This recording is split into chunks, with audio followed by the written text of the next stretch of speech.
when he did his speech earlier tonight, said that real democracy is what Donald Trump represents, because he's giving the people what they want, and that that is what he represents, that he actually is the one who's getting the people what they want. Tucker Carlson and Donald Trump's views are minority views. So they've decided that the people who believe what they want, who want a national abortion ban, who want Christian nationalism, those are the people, and everyone else are non-people.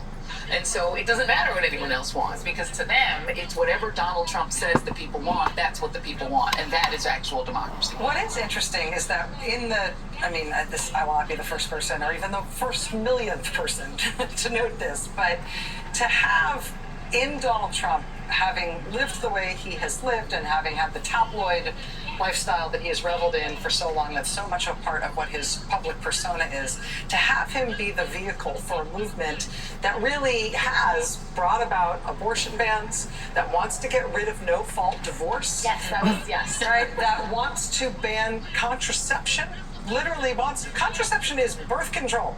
Yeah. Wants to ban birth control, has already tried to ban fertility treatments. To have those things ride him to power, to have him be the vehicle for those sorts of transformative things in American life and culture is really the second time I've said this in 2 days, but it is a Shakespearean thing. I mean, that is a hard thing to square. Melania could not be there without no-fault divorce. Yeah. Right? Because he keeps divorcing women to marry different women. I mean, he's sitting there with the children of his first wife, who he divorced to marry his second wife, and Tiffany, that daughter, is sitting there, and then he divorced her, and then he married Melania. The no-fault divorce would have made his whole lifestyle impossible. I mean, the reality is that he has become, the rest of the other things in this speech and the bits that what we know of it, it's quite messianic. He's the leader of a religious movement. It's fundamentally a far right-wing version of Christianity that's been reformed around him.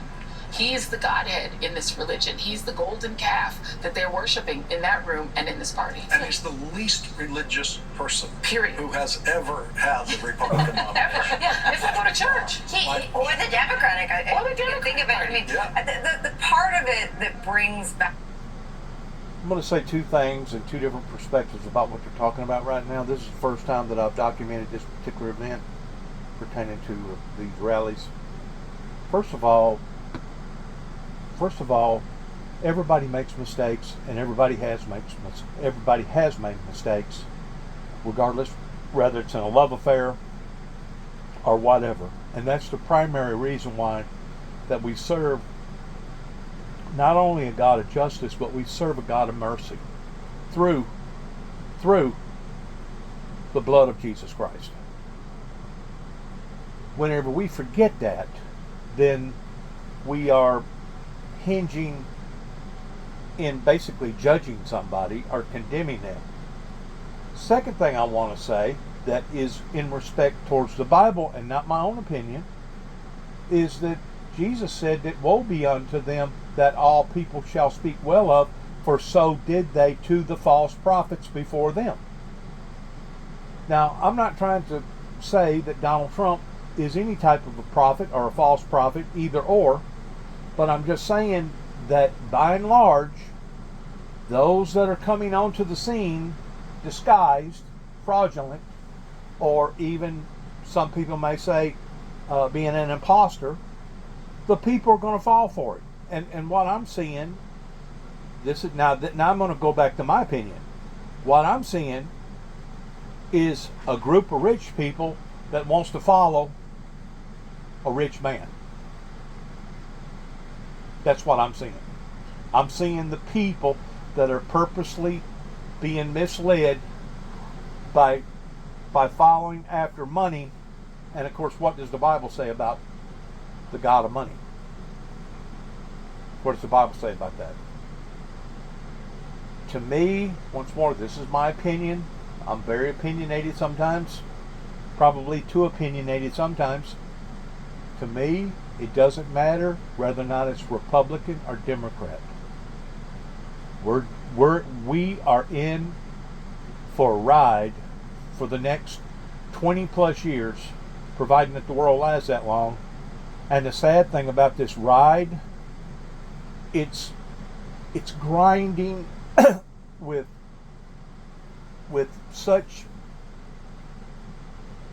harshness that we're going to see more homeless, we're going to see more suicides, we're going to see more people that's going to lose their homes and become homeless, we're going to see more drug overdoses, we're going to see more people that's going to basically go out into a rage, because once more, what are the people trying to do?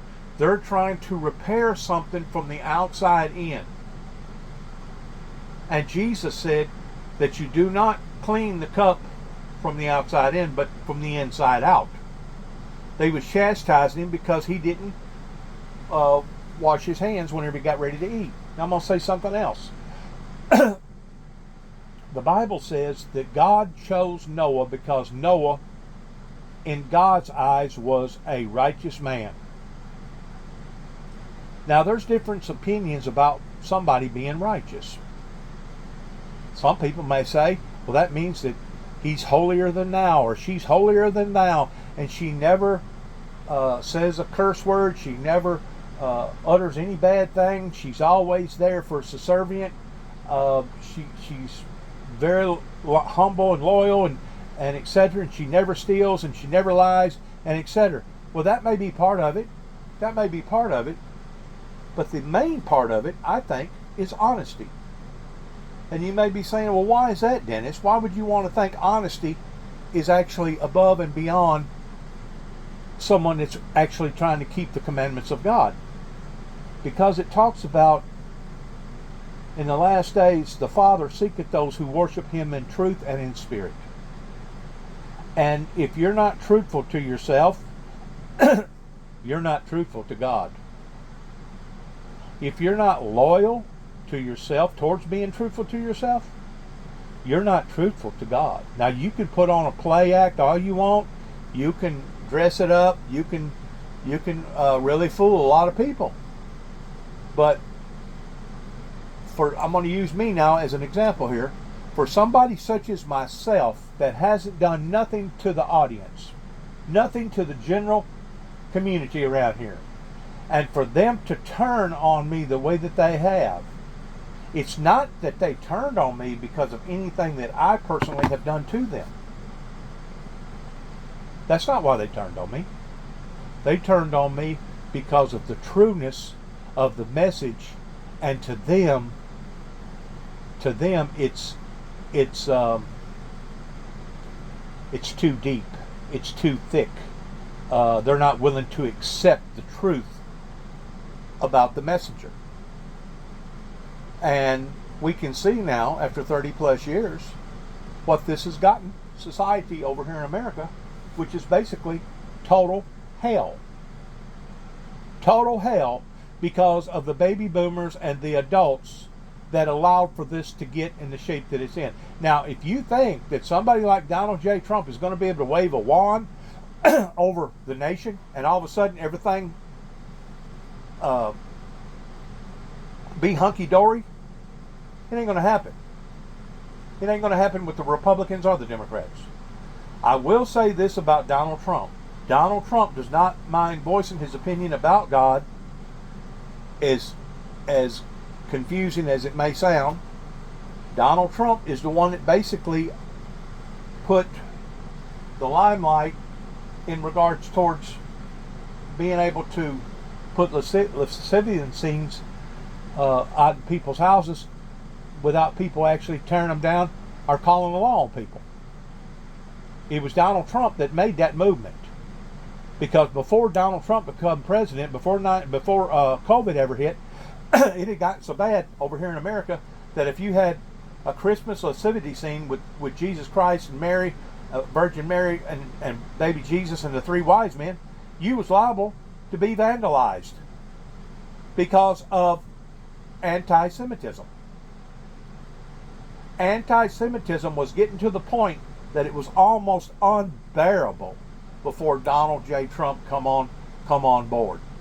So I can say that he has opened the door in that perspective towards helping the Christianity world out.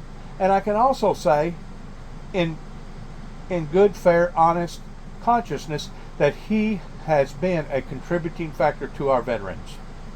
And to me, that's just as important, if not more important, to be able to look at the men and women that has sacrificed the ultimate sacrifice, or was willing to pay the ultimate sacrifice, that has come back wounded and cut up and burned up and blowed up and every other kind of up. To me, that says a lot about a chief and commander.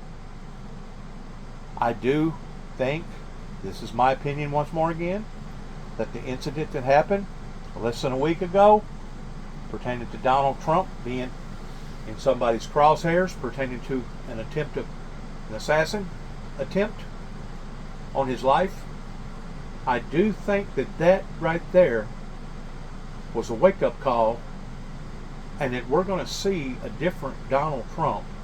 Oh, he's going to be just as feisty. He's going to have just as much zeal towards being gung-ho. But I think we're going to see a turnaround in his perspective on life.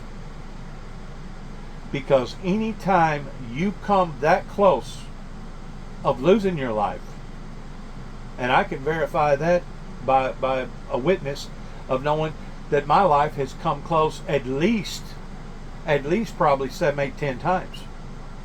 From the time that I was born at the age of 2 weeks, had a kidney removed, from the time I got electrocuted almost to death at the age of 4, from falling out of pickup trucks, from loads of hay falling on top of me, from almost drowning, batteries blowing up in my face, being involved in agriculture accidents with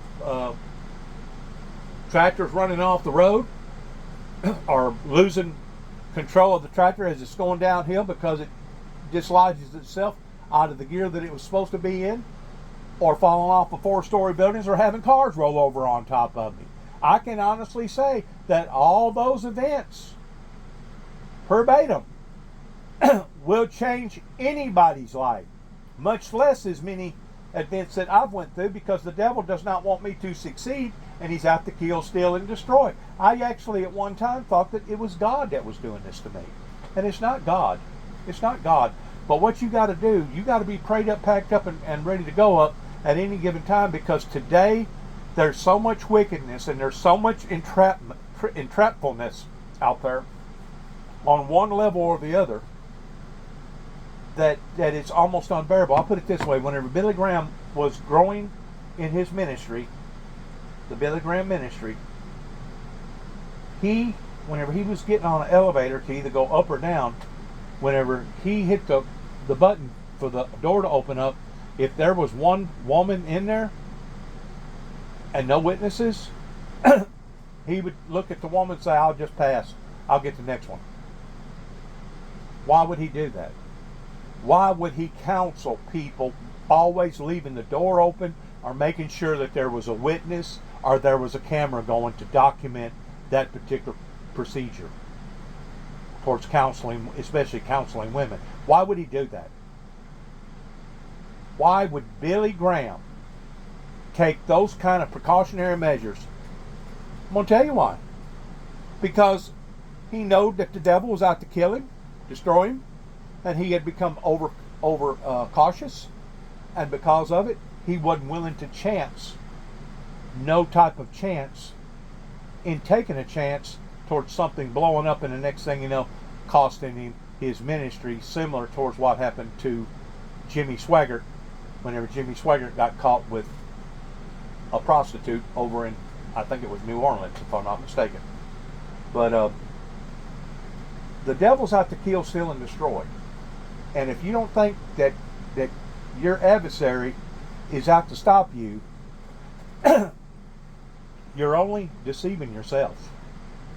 Because I promise you, and it doesn't matter if it can be as innocent can be, but if you allow for the devil to get involved and entangle you in something, the next thing you know, my God, you're a monster. My God, you're just a mean, cruel monster because you've done this, and that. It's lies. The devil is a liar, just like Jesus said. He was a liar and a murderer from the beginning. And if you don't think by putting on your Christianity platel and thinking that whenever you go outside that the devil ain't going to try to taint your image, you're only deceiving yourself if you are a true born again believing Christian in the Lord Jesus Christ. Now, if you're phony, if you're fake, if you're an imposter, well, you'll fit right in with the rest of the imposters. Just like Jesus said, woe be unto them when all men shall speak well of, for so did they to the false prophets before them. And maybe that's a good sign on my behalf pertaining to people not standing in my corner and speaking on my behalf. Because if it meant for me to be the friend of all friends pertaining to a people person, I don't want that. I don't need that. I don't want that. You know, I went to a church over in Oklahoma City, Oklahoma, right outside of Oklahoma City, Oklahoma, that was called the People's Church. And they had some very, very good programs. They had good programs with the divorced. They had good programs with the elderly. They had good programs with the youth. They had good programs pertaining to every year whenever school was going to start. They offered free books, free book supplies, haircuts, oil changes, backpacks, and the whole 9 yards. That way that those kids would have a decent footing towards at least getting started in school and knowing that they had the proper equipment in doing so. Because a lot of them women, a lot of them girls that's been caught up in scenarios, they couldn't even afford hardly to put gas in their vehicle, much less buy a bunch of book supplies. So I'm not knocking the People's Church in that perspective, because in that perspective they was doing a grand job in ministering to the rest of the people. But whenever the People's Church, and I'm not saying that they do this, this is a hypothetical that I'm throwing out there. Whenever the People's Church thinks more of the people than they do God, or the commandments of God towards the righteousness of God, then is whenever you have a group of people that's confessing Jesus Christ as their Savior, and they're not performing in the duties towards Jesus Christ being their Lord. Now that's my opinion. I've got a right to my opinion, and you can either agree with that or not agree with that. I'm not a dictator. I'm not going to tell you that you have to agree with everything that I agree with. I'm just saying that because Donald Trump has went through what he's went through in the past 5 days, 6 days, I guess tomorrow will be the 7th day, tomorrow's Saturday, no, tomorrow's Friday. So today's the 5th day. I'm just saying that will open up a brand new venue similar towards what happened to Ronald Reagan. Ronald Reagan really wasn't doing that great of a job the first 4 years of his presidency. But because he took on a bullet coming from Hinckley, I believe, that basically put him in a brand new spotlight towards him basically being a hero. Everybody loves a hero. Not a zero, but a hero. And that was one of the primary objectives that basically boosted Ronald Reagan into another 4-year term of his presidency. I'm convinced of that. That what went on with Donald J. Trump pertaining to that attempt assassin attack will be basically what throws him over the edge. That will basically be his cash cow, at least for the next 4 years. I don't know if it'll be the next 8 years, but it will be more than likely for the next 4 years because of what he went through. And the fact that the people are being misled, and they are wanting to see some sort of a hero, not a zero, but a hero, towards somebody that has been successful in life, hoping that they themselves are going to be successful. And there's nothing wrong with a person or people wanting to be successful as long as they're doing it in a godly form and a godly way. Because I do agree that there is many people out in the world that has lots of money, that just because they're rich doesn't mean that they're going to hell. Just because they have lots of money, just because they make good decisions, does not mean that they're going to hell. Because you can tell the tree by the fruit that it bears. And some of those rich people are some of the most giving people in the world whenever it comes to charity. Your Catholics are really the number ones pertaining to giving, pertaining to community functions and etc., and trying to build people's lives up and help people stick together and come together pertaining to familyhood.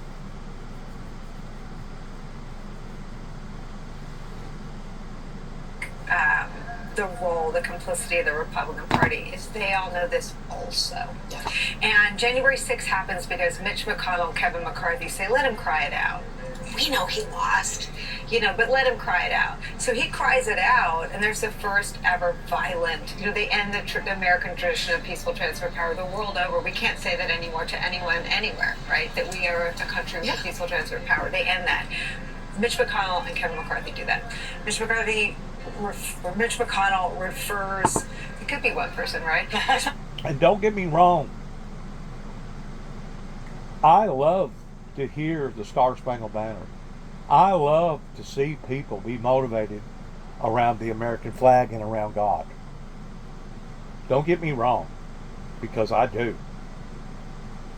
I find it to be very gratifying in seeing people that are willing to show their patriotism the way that a lot of people have showed their patriotism,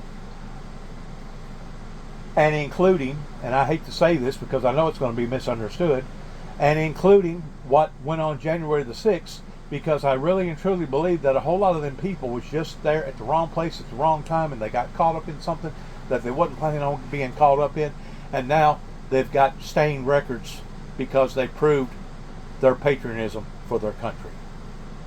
I'm not saying that a lot of that stuff was all right, because a lot of that stuff was wrong, and what they was doing pertaining to busting out windows and attacking police officers and etc., and doing what they was doing inside the building and etc. A lot of that stuff, what they was doing was wrong. But you can't be blinded by the intent that originated that group of people and coming together to begin with. They was fearful for our nation. And today, we still have people, such as myself, that are just as fearful today, if not more so today, than ever before, because of us still sliding backwards, still letting all the illegals come over, still have a drug problem, still got a gun problem, still got a national debt problem. I could go on and on and on. But once more, you can't clean the cup from the outside. It's got to be cleaned from the inside. Donald Trump has not been called to be a preacher. Donald Trump has been called to be a politician. And if you think that a politician can wear two hats towards serving God and the people, that's where you're misinformed. Do I think that a politician can serve God and do so authentically? Yes, I do. But I also think that it's going to be just as difficult as what Jesus talked about pertaining to the rich man, that it would be easier for a camel to go through the eye of a needle than it would be for a rich person to go to heaven.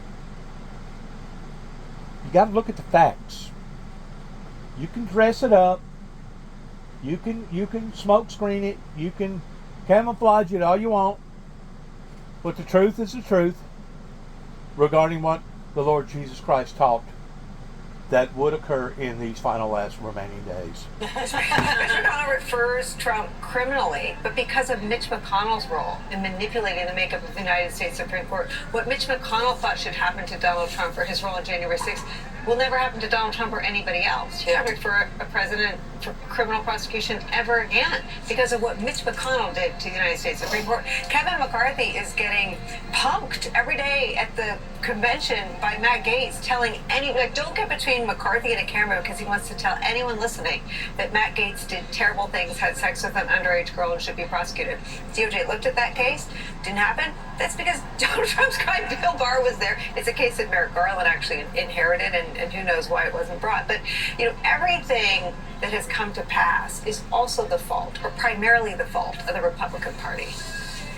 Here's Donald Trump walking out on stage to accept the nomination of the Republican Party for president for the third time. Donald Trump is only the second president in American history to lose a re-election bid and then win his party's nomination again 4 years later. The last was Grover Cleveland over 130 years ago. He did have the same stage setup when he did it. Grover Cleveland. Trump is the only major party nominee in U.S. history to be a convicted felon. He was found guilty on 34 felony counts just weeks ago. He will accept his party's nomination with a bandage on his ear covering a wound from an assassination attempt a few days ago. And that's another thing that I've heard people talk about on the streets pertaining to Donald Trump being a felon, that a great deal of the people actually don't see nothing wrong with that, because by and large they have had brush-ins with the law, or they know of somebody that's had brush-ins with the law, and in their eyes it's been illegitimate to begin with. It was the Bushes that come in after the Reagans, read my lips, no new taxes, not my hips, and it was the Bushes that come up with this theory about 3 strikes and you're out. Well, what do you do whenever half of the nation basically has 3 strikes? Does that mean that everybody's out? Does that mean that we're going to quit participating as a democracy because now everybody's got strikes? You got to use a little bit of logic whenever you're trying to mandate stuff in this country, especially a country that is a free country that's called a democracy. You have to have a little bit of common sense. And if you don't, odds are you're going to go astray. And of course, Trump has fundamentally changed the Republican Party, turning it into effectively a cult of personality around himself. As evidenced by this week's convention, over the last 8 years, pretty much every Republican has either become a Trump acolyte or has been banished from the party. As he takes the stage tonight at the 2024 Republican National Convention, this is 100% his party. You see the firefighter gear there. That gear reportedly belongs to Corey Comparator, the Western Pennsylvania father and volunteer firefighter who was killed at the Trump rally on Saturday night.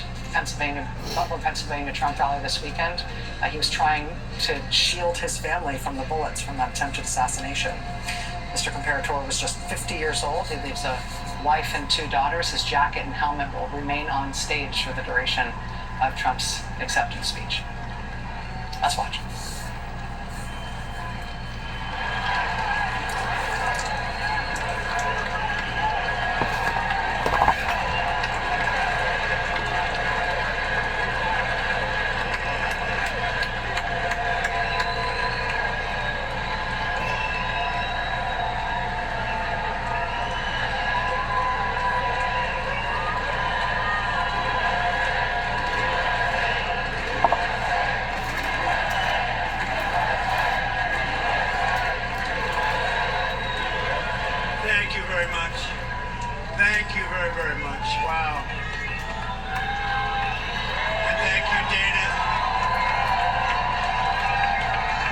Kid Rock, sometimes referred to as Bob.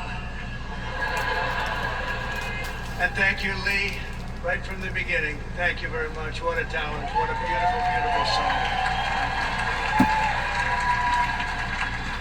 Friends, delegates, and fellow citizens, I stand before you this evening with a message of confidence, strength, and hope. 4 months from now, we will have an incredible victory, and we will begin the 4 greatest years in the history of our country. And I hope that be the Together we case. will launch a new era of safety, prosperity, and freedom for citizens of every race, religion, color, and creed. The discord and division in our society must be healed. We must heal it quickly. As Americans, we are bound together by a single fate and a shared destiny. We rise together or we fall apart. I am running to be president for all of America, not half of America, because there is no victory in winning for half of America. So tonight, with faith and devotion, I proudly accept your nomination for President of the United States. Thank you.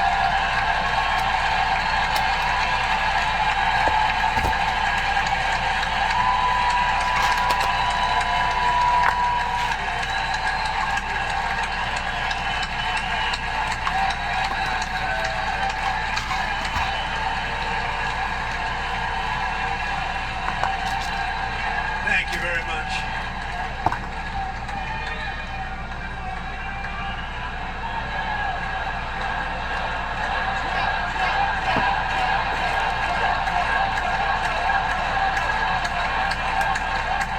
Thank you very much. And we will do it right. We will do it right. Let me begin this evening by expressing my gratitude to the American people for your outpouring of love and support following the assassination attempt at my rally on Saturday.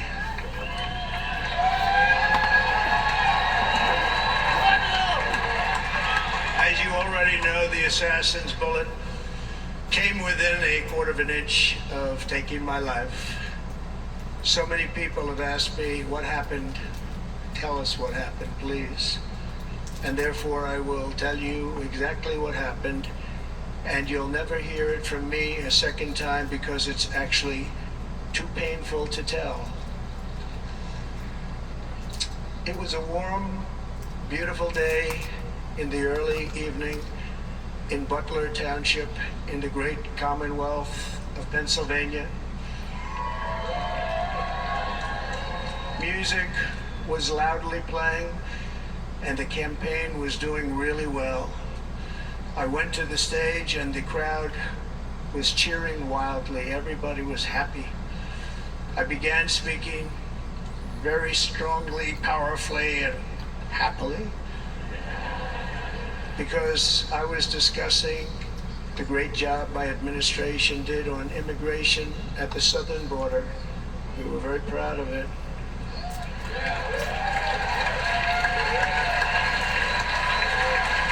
Behind me and to the right was a large screen that was displaying a chart of border crossings under my leadership. The numbers were absolutely amazing. In order to see the chart, I started to, like this, turn to my right and was ready to begin a little bit further turn, which I'm very lucky I didn't do, when I heard a loud whizzing sound and felt something hit me really, really hard on my right ear. I said to myself, wow, what was that? It can only be a bullet. And moved my right hand to my ear, brought it down. My hand was covered with blood, just absolutely blood all over the place. I immediately knew it was very serious, that we were under attack, and in one movement proceeded to drop to the ground. Bullets were continuing to fly as very brave Secret Service agents rushed to the stage, and they really did, they rushed to the stage.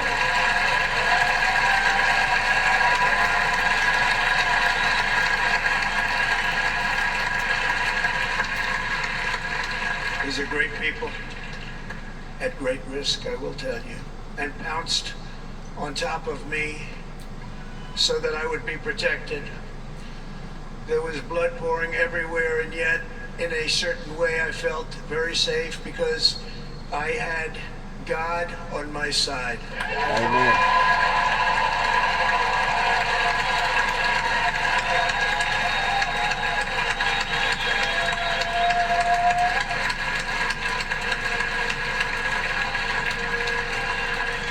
The amazing thing is that prior to the shot, if I had not moved my head at that very last instant, the assassin's bullet would have perfectly hit its mark, and I would not be here tonight. We would not be together.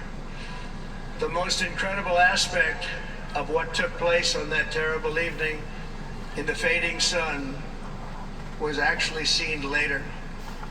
In almost all cases, as you probably know, and when even a single bullet is fired, just a single bullet, and we had many bullets that were being fired, crowds run for the exits or stampede, but not in this case. It's very unusual.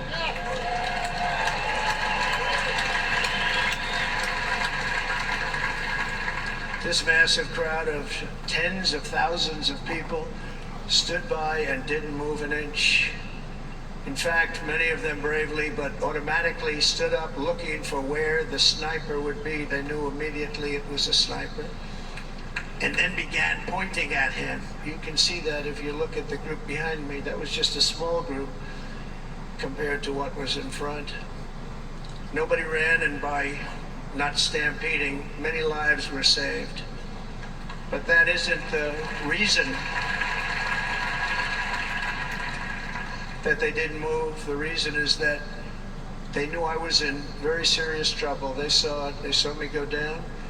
They saw the blood and thought, actually most did, that I was dead. They knew it was a shot to the head. They saw the blood.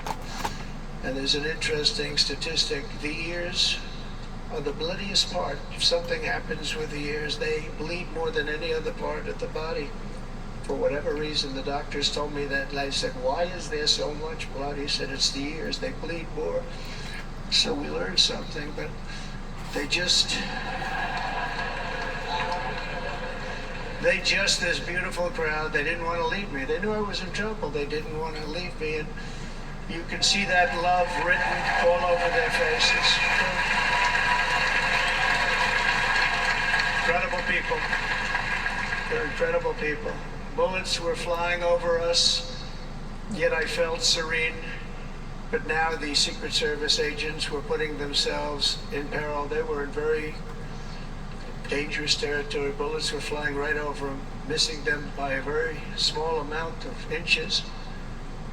And then it all stopped. Our Secret Service sniper, from a much greater distance and with only one bullet used, took the assassin's life, took him out.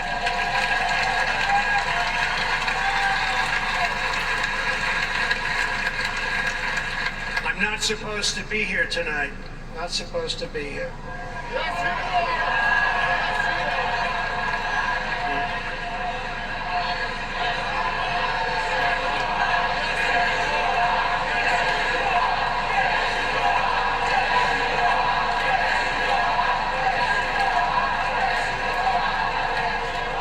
Thank you.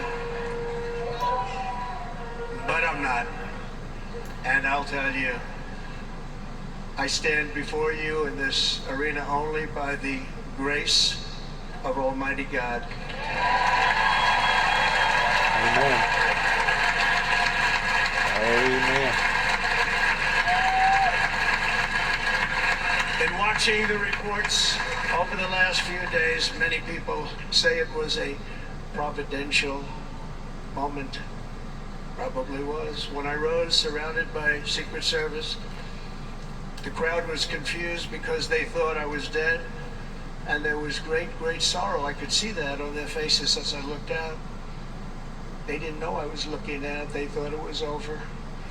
But I could see it. I wanted to do something to let them know I was okay.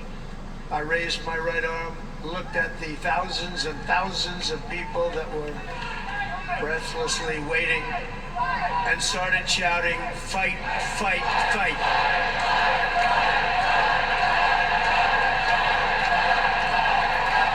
You fight like hell. You fight for your people. You fight for your country. Once my clenched fist went up, and it was high into the air, you've all seen that, the crowd realized I was okay and roared with pride for our country like no crowd I have ever heard before. Never heard anything like it. Fight for your family. Fight for your rights. For the rest of my life, I will be grateful for the love shown by that giant audience of patriots that stood bravely on that fateful evening in Pennsylvania. Tragically, the shooter claimed the life of one of our fellow Americans, Corey Comparator. Unbelievable person, everybody tells me. Unbelievable. And seriously wounded. Two other great warriors, spoke to them today. David Dutch and James Copenhaver. Two great people. I also spoke to all three families of these tremendous people. Our love and prayers are with them, and always will be. We're never going to forget them. They came for a great rally. They were serious Trumpsters, I want to tell you. They were serious Trumpsters, and still are. But Corey, unfortunately, we have to use the past tense. He was incredible. He was a highly respected former fire chief, respected by everybody. Was accompanied by his wife, Helen, incredible woman. I spoke to her today, devastated. And two precious daughters. He lost his life selflessly acting as a human shield to protect them from flying bullets. He went right over the top of them and was hit. What a fine man he was. Amen.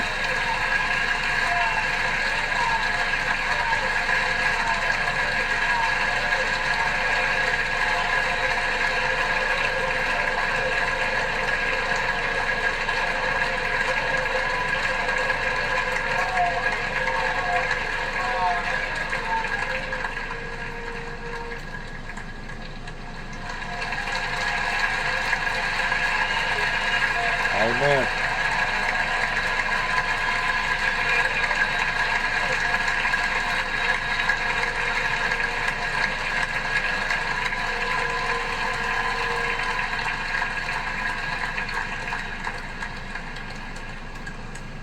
I want to thank the fire department and the family for sending his helmet, his outfit, and it was just something, and they're going to do something very special when they get it. But we did something which cannot match what happened, not even close.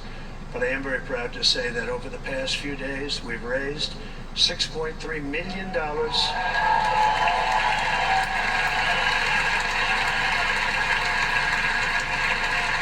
for the families of David, James, and Corey, Amen. including from a friend of mine just called up. He sent me a check right here. I just got it.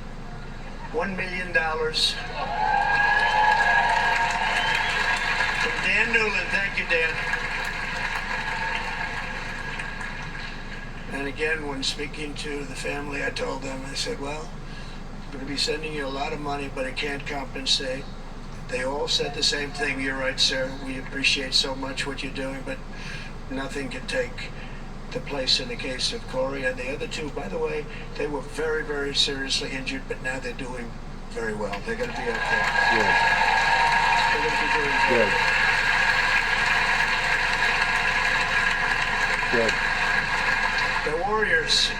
So now I ask that we observe a moment of silence in honor of our friend Corey.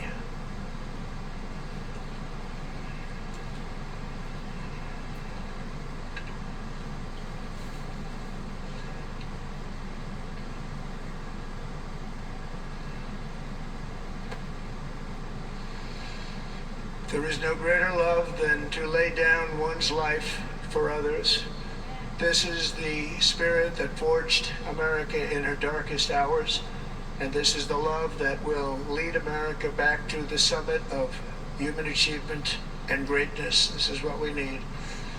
Despite such a heinous attack, we unite this evening more determined than ever. I am more determined than ever, and so are you. So is everybody else. Amen.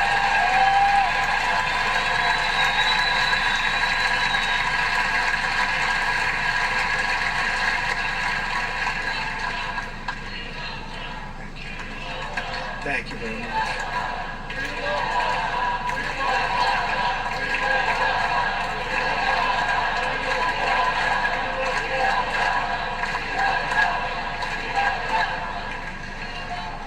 Our resolve is unbroken and our purpose is unchanged to deliver a government that serves the American people better than ever before.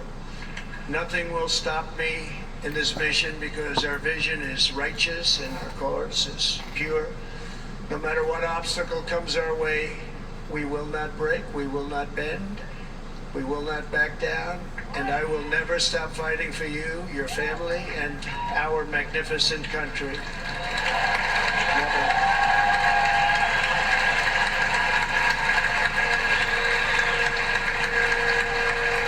And everything I have to give with all of the energy and fight in my heart and soul, I pledge to our nation tonight. Thank you very much. I pledge that to our nation.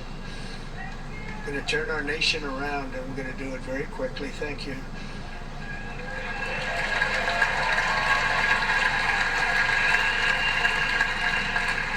This election should be about the issues facing our country and how to make America successful, safe, free, and great again. And I hope the same thing. Free and safe In an age and when prosperity. our politics too often divide us, now is the time to remember that we are all fellow citizens. We are one nation under God, indivisible, with liberty and justice for all.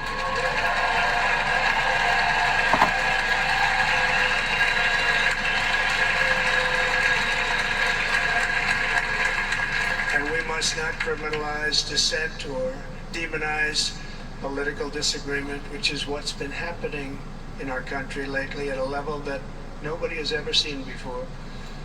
In that spirit, the Democrat Party should immediately stop weaponizing the justice system and labeling their political opponent as an enemy of democracy.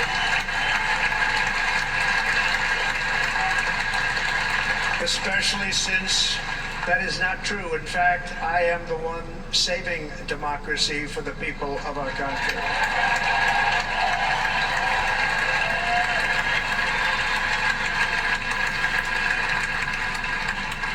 And very big news, as you probably just read, on Monday a major ruling was handed down from a highly respected federal judge in Florida, Eileen Cannon, finding that the prosecutor and the fake documents case against me were totally unconstitutional, and the entire case was thrown out of court. With all of that publicity thrown out of court. If Democrats want to unify our country, they should drop these partisan witch hunts, which I have been going through for approximately 8 years. And they should do that without delay and allow an election to proceed that is worthy of our people. We're going to win it anyway, but worthy of our people. On this journey, I am deeply honored to be joined by my amazing wife, Melania.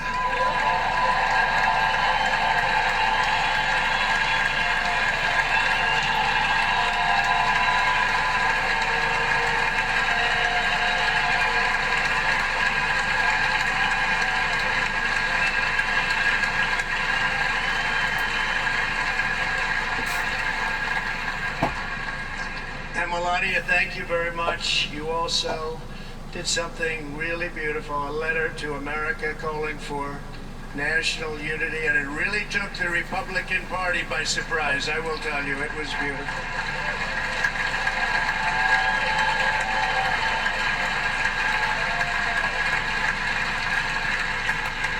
In fact, some very serious people said that we should take that letter and put it as part of the Republican platform. That would be an honor, wouldn't it? Right? Mr. Congressman?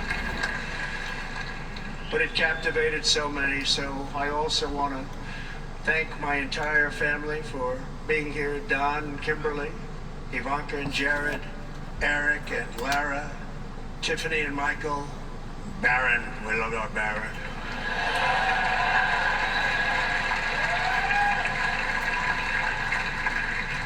And of course, my 10 wonderful grandchildren. You saw a few of them up there on my lap before.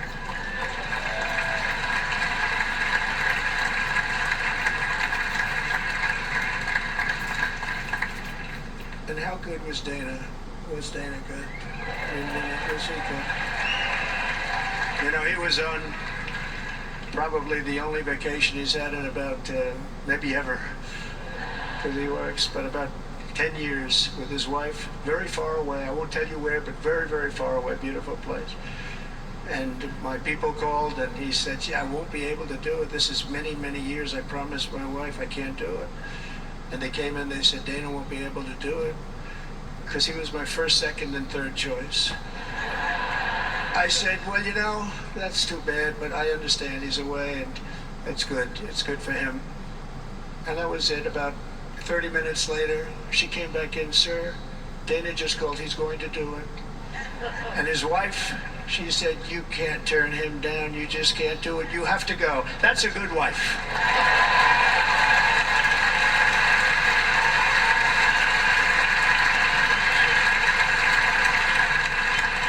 So he got on a plane, he got here a little while ago, now he's going to get on the plane in a little while and he's going to go back home to his wife. But they're great, and I just want to thank her and him and their whole family because that's not easy. And Kid Rock, same thing. Called, he said, I want to be a part of it. I want to be a part, because, you know, Kid does his great song, Big, Big Monster song. I had no idea. You know, he became a friend of mine over the last 10 years. And he's amazing. Everyone loves him. I didn't even know how big he was. You know, he has rallies, 35, 40,000 people he gets every time he goes out. I think he's making so much money, he doesn't know what the hell to do with it, you want to know. And then we have my other friend, and I've known him so long, and we took that song, and it was a big success, but we made that. I saw a chart of great songs to America. That was #1 on the chart recently, #1. So that's Lee Greenwood, very special, beautiful person. He's a beautiful man. Beautiful song. But they all wanted to be here. They called, and how about the Hulkster? How good was he? Where is he? Boy, oh boy.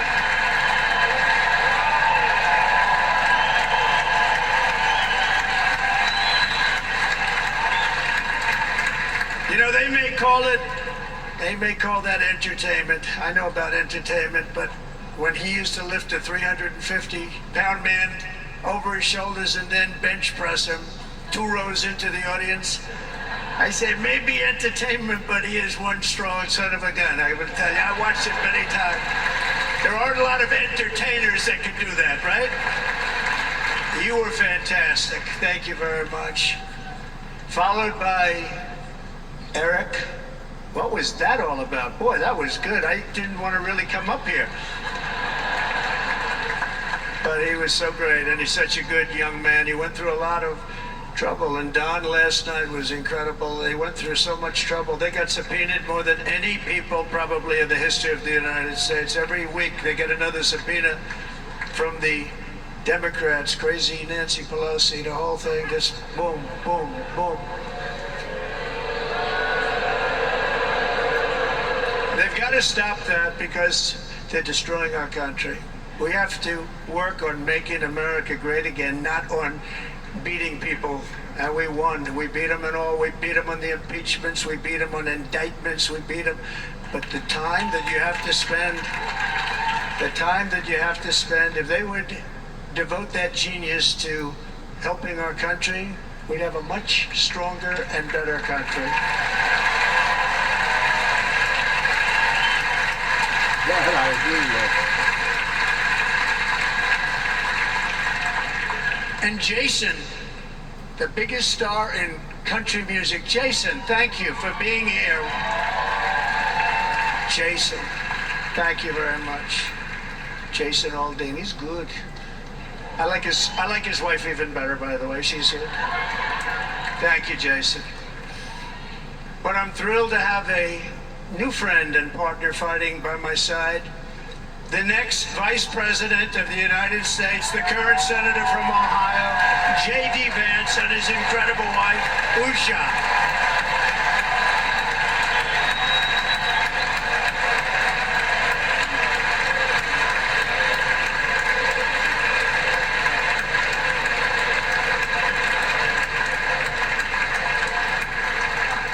He's going to be a great Vice President. He's going to be great. He'll be with this country and with this movement, greatest movement in the history of our country, Make America Great Again. When they criticize it, they say, we're going to try and stop MAGA. I said, MAGA is making America great again. What are you going to stop? There's nothing to stop. Then they say, oh, that's right. It's very tough to fight it. And all of the people that did try and fight it have failed. But he's going to be with us for a long time, and it was an honor to select him. Great student at Yale. His wife was a great student at Yale. They met at Yale. These are two smart people. So J.D., you're going to be doing this for a long time. Enjoy the ride.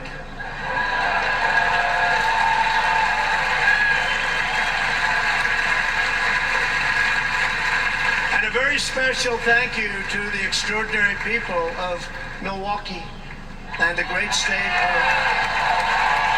Oh, there they are.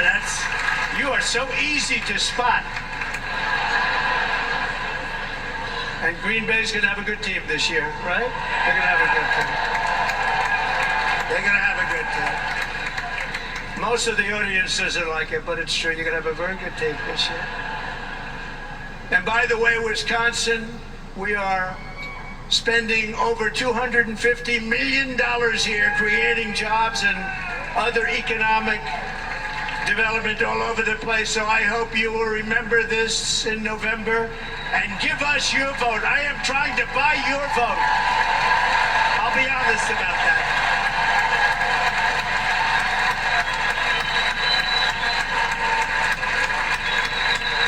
And I promise we will make Wisconsin great again. We're going to make it. Thank you, Mr. Governor. Thank you very much. Thank you.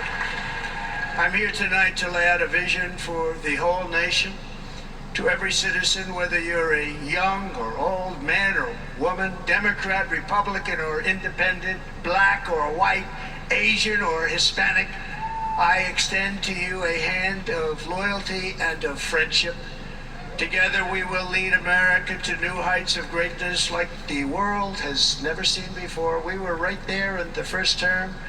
We got hit with COVID. We did a great job. Nobody knew what it was, but nobody's ever seen an economy pre-COVID. And then we handed over a stock market that was substantially higher than just prior to COVID. Coming in, did a great job. Never got credit for that. We got credit for the war and defeating ISIS and so many things. The great economy, the biggest tax cuts ever, the biggest regulation cuts ever. The creation of Space Force, the rebuilding of our military. We did so much. We did so much. Right to try. Right to try is a big deal. We got right to try. They were trying to get that for 52 years. Somebody is terminally ill, and hopefully there's nobody in this audience, but it does happen a lot. They're terminally ill and they can't use our new space age drugs and other things that we are way ahead. We have the greatest doctors in the world, the greatest laboratories in the world, and you can't do it. They've been trying to get that approved for 52 years. Wasn't that easy? The insurance companies didn't want to do it. They didn't want the risk. The labs didn't want to do it because if it didn't work, people are pretty far down the line toward death. They didn't want to do it. The doctors didn't want to have it on their records, so I got everybody into an office. 52 years they tried. Sounds simple, but it's not. And I got them to agree that somebody that needs it will, instead of going to Asia, Europe, or someplace, or if you have no money, going home and dying, just die. We got them to sign an agreement, agree to it, where they're not going to sue anybody. They're going to get all of this stuff. They're going to get it really fast. And what's happened is we're saving thousands and thousands of lives. It's incredible. Right to try. It's a great feeling. Under our leadership, the United States will be respected again. No nation will question our power. No enemy will doubt our might. Our borders will be totally secure. Our economy will soar. We will return law and order to our streets, patriotism to our schools, and importantly, we will restore peace, stability, and harmony all throughout the world. But to achieve this future, we must first rescue our nation from failed and even incompetent leadership. We have totally incompetent leadership. This will be the most important election in the history of our country. Under the current administration, we are indeed a nation in decline. We have an inflation crisis that is making life unaffordable, ravaging the incomes of working and low-income families, and crushing, just simply crushing our people like never before. They've never seen anything like it. We also have an illegal immigration crisis, and it's taking place right now as we sit here in this beautiful arena. It's a massive invasion at our southern border that has spread misery, crime, poverty, disease, and destruction to communities all across our land. Nobody's ever seen anything like it. Then there's an international crisis, the likes of which the world has seldom been part of. Nobody can believe what's happening. War is now raging in Europe and the Middle East. A growing specter of conflict hangs over Taiwan, Korea, the Philippines, and all of Asia. And our planet is teetering on the edge of World War III. And this will be a war like no other war because of weaponry. The weapons are no longer army tanks going back and forth shooting at each other. These weapons are obliteration. It's time for a change. This administration can't come close to solving the problems. We're dealing with very tough, very fierce people. They're fierce people. And we don't have fierce people. We have people that are a lot less than fierce, except when it comes to cheating on elections and a couple of other things. Then they're fierce. Then they're fierce. So tonight, I make this pledge to the great people of America. I will end the devastating inflation crisis immediately, bring down interest rates, and lower the cost of energy. We will drill, baby, drill.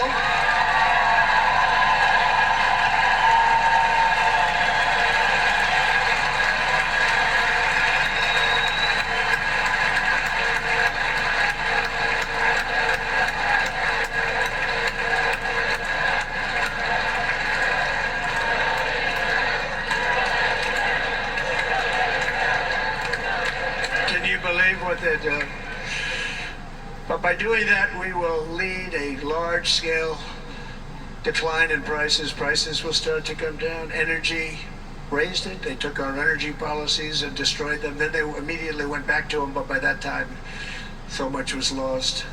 But we will do it at levels that nobody's ever seen before, and we'll end lots of different things. We'll start paying off debt and start lowering taxes even further. We gave you the largest tax cut. We'll do it more. You know, people don't realize I brought taxes way down, way down, and yet we took in more revenues the following year than we did when the tax rate was much higher. Most people said, how did you do that? Because it was incentive. Everybody was coming to the country. They were bringing back billions and billions of dollars into our country. The companies made it impossible to bring it back. The tax rate was too high, and the legal complications were far too great. I changed both of them, and hundreds of billions of dollars by Apple and so many other companies were brought back into our nation, and we had an economy the likes of which no nation had ever seen. China, we were beating them at levels that were incredible. And they know it. They know it. We'll do it again, but we'll do it even better. I will end the illegal immigration crisis by closing our border and finishing the wall, most of which I've already built.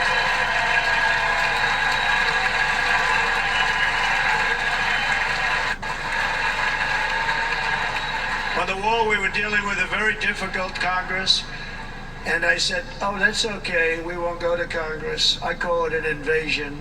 We gave our military almost $800 billion.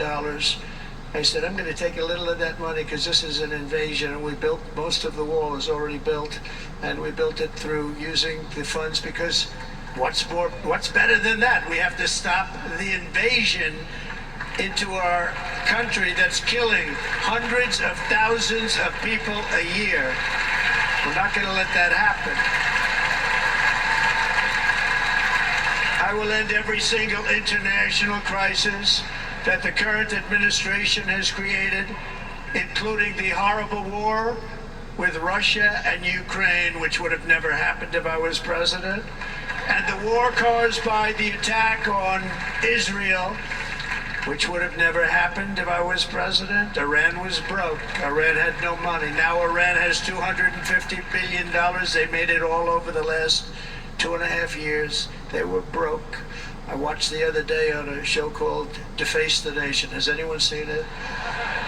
And they had a congressman who was a Democrat say, well, whether you like him or not, Iran was broke dealing with Trump. I told China and other countries, if you buy from Iran, we will not let you do any business in this country, and we will put tariffs on every product you do send in of 100% or more. And they said to me, well, I think that's about it. They weren't going to buy any oil. And they were ready to make a deal. Iran was going to make a deal with us. And then we had that horrible, horrible result that we'll never let happen again. The election result, we're never going to let that happen again. They used COVID to cheat. We're never going to let it happen again. And they took off all the sanctions, and they did everything possible for Iran.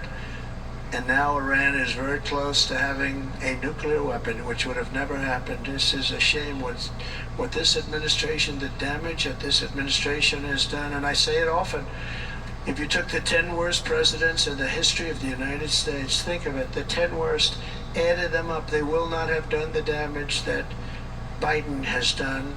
I'm only going to use the term once. Biden, I'm not going to use the name anymore, just one time. The damage that he's done to this country is unthinkable. It's unthinkable. Together we will restore vision, strength, competence, and we're going to have a thing called common sense making most of our decisions, actually. It's all common sense. Just a few short years ago, under my presidency, we had the most secure border and best economy in the history of our country, in the history of the world. We had the greatest economy in the history of the world. We had never done anything like it.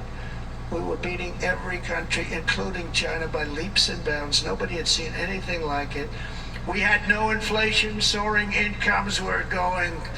Nobody can believe it. You can't believe what happened 4 years ago is happening now in reverse. And the world was at peace. Inflation has been a killer for our country. No matter what you make it, it doesn't matter, because inflation is eating you alive. People that were putting away money, they were making great wages, the highest they've ever made, but they were putting away a lot of money. Now they are just being destroyed. They're not putting away anything. They're barely living. They're going into savings accounts. They're taking out their money to live because of inflation. Inflation, remember, it's called a country buster. You can go back to Germany from 100 years ago. You can go back to any country that suffered great inflation. We've suffered the worst inflation we've ever had. But go back and see what's happened to those countries. We've had the worst inflation we've ever had under this person. But in less than 4 years, our opponents have turned incredible success into unparalleled tragedy and failure. It's been a tremendous failure. Today our cities are flooded with illegal aliens. Americans are being squeezed out of the labor force and their jobs are taken. By the way, you know who's taking the jobs that are created? 107% of those jobs are taken by illegal aliens. And you know who's being hurt the most by millions of people pouring into our country? The black population and the Hispanic population, because they're taking the jobs from our black population, our Hispanic population, and they're also taking them from unions. The unions are suffering because of it. Thank you. Thank you. I like you too. Thank you very much. Inflation has wiped out the life savings of our citizens and forced the middle class into a state of depression and despair. That's what it is. It's despair and depression. We cannot and will not let this continue. Less than 4 years ago, we were a great nation, and we will soon be a great nation again. We're going to be a great nation again.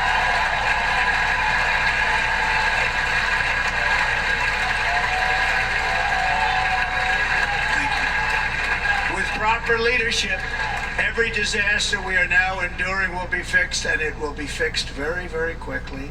So tonight, whether you've supported me in the past or not, I hope you will support me in the future, because I will bring back the American dream. That's what we're going to do. You don't even hear about the American dream anymore.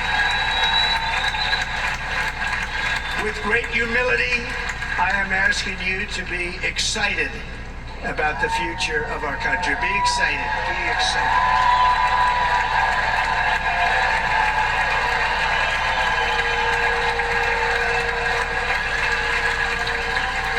And by the way, the news reports, oh, look at all of those big networks. Look at them. They're all here. But every one of them has said this could be the most organized, best run, and most enthusiastic convention of either party that they've ever seen. Every single one.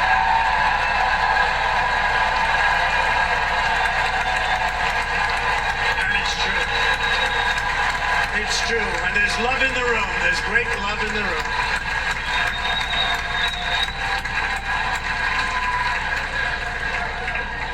So I better finish strong.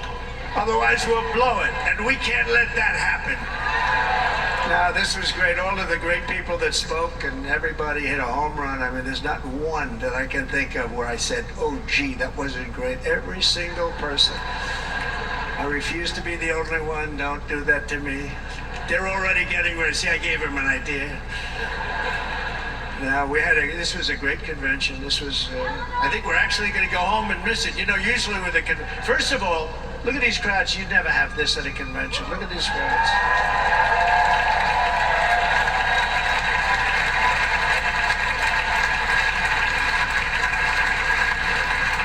Love. It's about love. This week, the entire Republican Party has formally adopted an agenda for America's renewal, and you saw that agenda.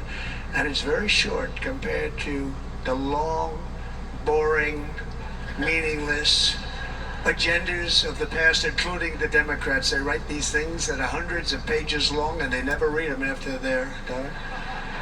In their case, fortunately, they don't read them because they're pretty bad. It's a series of bold promises that we will swiftly implement when you give us a Republican House. And Mr. Speaker, thank you very much. We have our great Speaker of the House with us tonight. Mr. Speaker, thank you very much. Thank you. A Republican Senate, we have many senators here. And send me back to our beautiful White House just a few short months from now. We're talking about just months. It can't come fast enough. We have to get it done. First, we must get economic relief to our citizens. Starting on day one, we will drive down prices and make America affordable again. We have to make it affordable. It's not affordable. People can't live like this. Under this administration, our current administration, groceries are up 57%, gasoline is up 60 and 70%, mortgage rates have quadrupled. And the fact is, it doesn't matter what they are because you can't get the money anyway.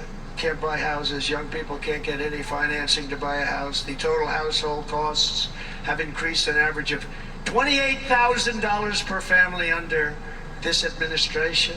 Republicans have a plan to bring down prices and bring them down very, very rapidly. By slashing energy costs, we will in turn reduce the cost of transportation, manufacturing, and all household goods. So much starts with energy. And remember, we have more liquid gold under our feet than any other country by far. We are a nation that has the opportunity to make an absolute fortune with its energy. We have it and China doesn't. Under the Trump administration just 3.5 years ago, we were energy independent. But soon we will actually be better than that. We will be energy dominant and supply not only ourselves, but we will supply the rest of the world with numbers that nobody has ever seen, and we will reduce our debt, $36 trillion. We will start reducing that, and we will also reduce your taxes still further. Next, and by the way, they want to raise your taxes 4 times, think of it. And all my life I grew up watching politicians. I always loved politics. I guess I was on the other side. I'd watch and they were always talking about, we will give you a tax cut. We will give you a tax cut. My whole life I was watching, I will give you a tax cut, right, Mr. Congressman? That's all they talked about. This is the only administration that said, we're going to raise your taxes by 4 times what you're paying now, and people are supposed to vote for them? I've never heard it. You're paying too much. We're going to reduce your taxes still further. We gave you the biggest one, as I said. We're going to give you more, and it's going to lead to tremendous growth. We want growth in our country. That's what's going to pay off our debt.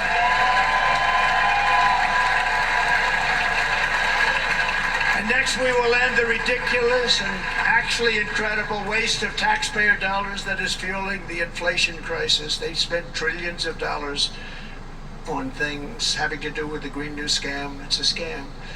And that's caused tremendous inflationary pressures in addition to the cost of energy. And all of the trillions of dollars that are sitting there not yet spent, we will redirect that money for important projects like roads, bridges, dams, and we will not allow it to be spent on meaningless Green New Scam ideas.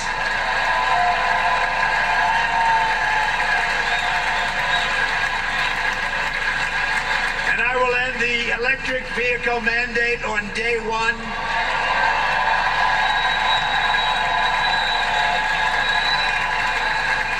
Thereby saving the U.S. auto industry from complete obliteration, which is happening right now, and saving U.S. customers thousands and thousands of dollars per car. And right now, as we speak, large factories just started are being built across the border in Mexico. So with all the other things happening on our border, and they're being built by China to make cars and to sell them into our country. No tax, no anything. The United Auto Workers ought to be ashamed for allowing this to happen. And the leader of the United Auto Workers should be fired immediately. And every single auto worker, union and non-union, should be voting for Donald Trump, because we're going to bring back car manufacturing, and we're going to bring it back fast.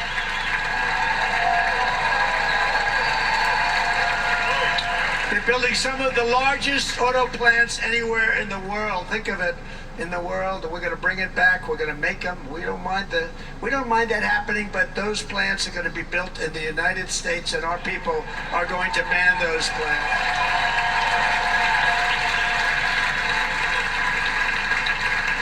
And if they don't agree with us, we'll put a tariff of approximately 100 to 200% on each car, and they will be unsellable in the United States. We have long been taken advantage of by other countries. And think of it, oftentimes these other countries are considered so-called allies. They've taken advantage of us for years. We lose jobs, we lose revenue, and they gain everything and wipe out our businesses, wipe out our people. I stopped it for 4 years. I stopped it, and we're really ready to make changes like nobody had seen before. And remember, USMCA, I got rid of NAFTA, the worst trade deal ever made, and replaced it with USMCA, which is, they say, the best trade deal ever made. Actually, probably the best trade deal was the deal I made with China, where they buy $50 billion worth of our product. They were buying nothing. They buy $50 billion worth. They had to. But I don't even talk about it because of COVID. I don't even mention it, frankly, because of what happened with the China virus.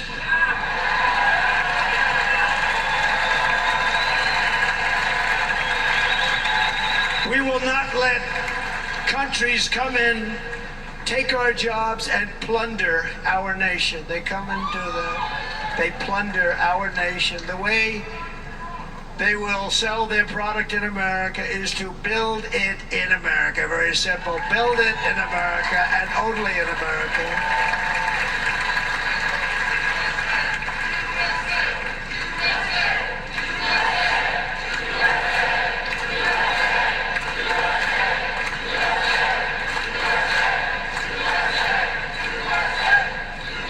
This very simple formula, and Congress has to go along with us, and they will. This very simple formula will create massive numbers of jobs. We will take over the auto industry again, and many, hundreds of thousands of jobs. We lost so many jobs over the years. If you go back 20, 25 years, they've stolen, going to China and Mexico, about 68% of our auto industry manufacturing jobs. We're going to get them all back. We're going to get them all back, every one of them. At the center of our plan for economic relief are massive tax cuts for workers that include something else that's turned out to be very popular, actually. Here it's very popular in this building and all those hotels that I saw that are so nice. I'm staying in a nice one. It's called no tax on tips. No tax on tips.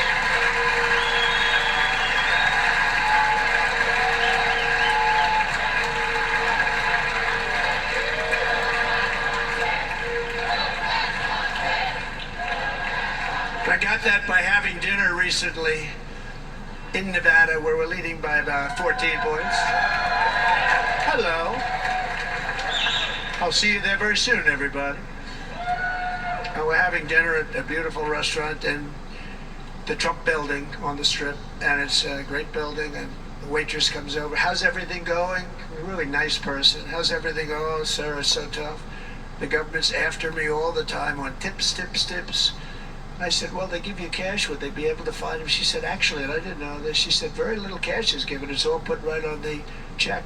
And they come in and they take so much of our money, it's just ridiculous. And they don't believe anything we say. And they've just hired, as you know, 88,000 agents to go after him even more. And I said, this shows the level of my, most people go out there, hire consultants, they pay them millions of dollars. But I said to her, let me just ask you a question. Would you be happy if you had no tax on tips? She said, what a great idea. I got my information from a very smart waitress. That's better than spending millions of dollars. And everybody loves it. Waitresses and caddies and drivers and everybody. It's a large group of people that are being really hurt badly. They make money, let them keep their money. I'm going to protect Social Security and Medicare. Democrats are going to destroy Social Security and Medicare because all of these people, by the millions they're coming in, they're going to be on Social Security and Medicare and other things, and you're not able to afford it. They are destroying your Social Security and your Medicare. Under my plan, incomes will skyrocket, inflation will vanish completely, jobs will come roaring back, and the middle class will prosper like never, ever before, and we're going to do it very rapidly.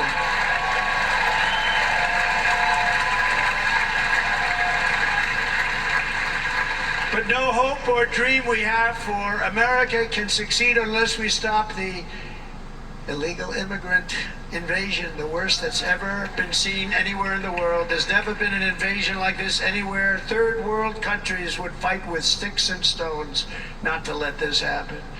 The invasion at our southern border, we will stop it, and we will stop it quickly. You heard Tom Homan yesterday. Tom Homan, put him in charge and just sit back and watch.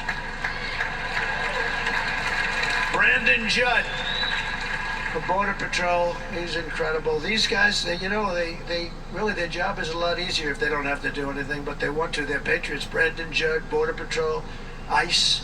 ICE goes out. You have to see what ICE does with MS-13. You have these are probably the worst gang, and ICE goes in there. And I know a lot of people in these rows here, and they're very tough people, but they don't want to do this job. They'll go into a pack of MS-13 killers. They're the worst, probably the worst gangs in the world. We have thousands of them. I moved thousands and thousands out in my 4 years. We moved them out, and it was a pleasure. But ICE would go right into a pack of these killers, and you see fists flying, you see everything flying, and then they take them. They put them in a paddy wagon. They take them back, and they get them out of our country. And the other countries weren't accepting them back, and I called up and I said, tell them that we're not giving them economic aid anymore. And the next day I got calls from all of these countries that were terminated. Billions of dollars we spend on economic aid to countries that does us, frankly, no good. And the next day I was called by everybody. I couldn't take all the calls. Sir, what's the problem? I said, you won't take your killers back that you sent in caravans into America. You won't take them back. Well, sir, if you'd like us to, we would give very serious consideration to doing that. And within 24 hours, they were being taken back. For years and years, when I first came in, they said President Obama tried to get him to go back, and they wouldn't accept him. They'd put planes on the runway so you couldn't lead the plane. They'd close the road so you couldn't take the buses. They'd all have to turn back. As soon as I said no more economic aid of any kind to any country that does that, they called back and they said, sir, it would be our great honor to take MS-13. We love them very much. We love them very much, sir. We'll take them back. At the heart of the Republican platform is our pledge to end this border nightmare and fully restore the sacred and sovereign borders of the United States of America, and we're going to do that on day one.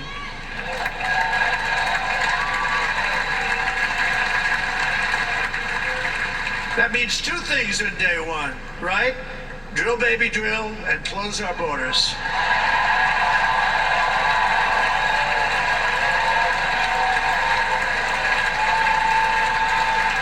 And by the way, and I think everybody as a Republican, as a patriot in this room, most Democrats, we want people to come into our country, but they have to come into our country legally. Legally. Less than 4 years ago, I handed this administration the strongest border in American history. But you can see on the chart that saved my life, that was the chart that saved my life. I said, look at it, I'm so proud of it. I think it's one of the greatest. It was done by the Border Patrol, one of the greatest charts I've ever seen. It showed everything just like that. You know the chart. Oh, there it is. That's pretty good. Wow. Last time I put up that chart, I never really got to look at it. But without that chart, I would not be here today.